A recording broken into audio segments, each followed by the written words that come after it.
महाभारत के विशाल और रहस्यमय संसार में अश्वत्थामा का जन्म एक अद्भुत और चमत्कारी घटना के रूप में वर्णित है।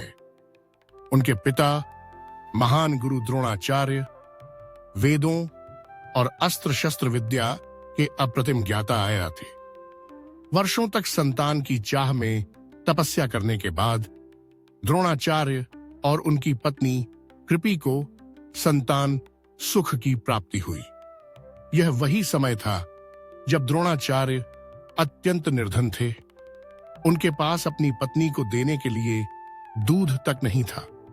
कृपि ने अपने पति की दशा देखी और भगवान से प्रार्थना की कि उनके पुत्र का जन्म हो, जिससे द्रोणाचार्य की पीड़ा कुछ कम हो सके।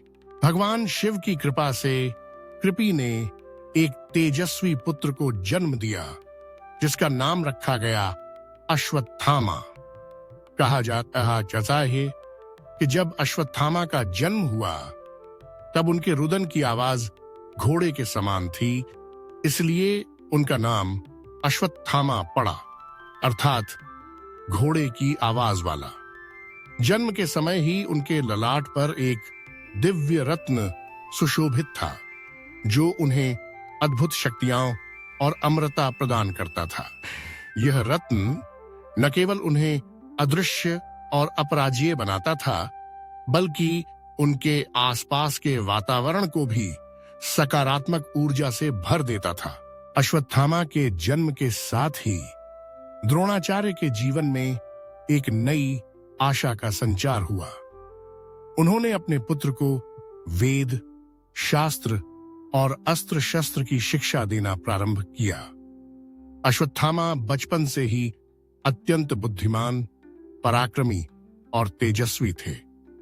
उनकी उपस्थिति से द्रोणाचार्य का सम्मान और भी बढ़ गया। किंवदंती है कि अश्वत्थामा का जन्म केवल एक पुत्र के रूप में नहीं, बल्कि एक ऐसे योद्धा के रूप में हुआ जिसकी भूमिका महाभारत के युद्ध में निर्णायक सिद्ध हुई। उनके जन्म की यह कथा आज भी भारतीय संस्कृति में चमत्कार और दिव्यता के प्रतीक के रूप में सुनाई जाती है।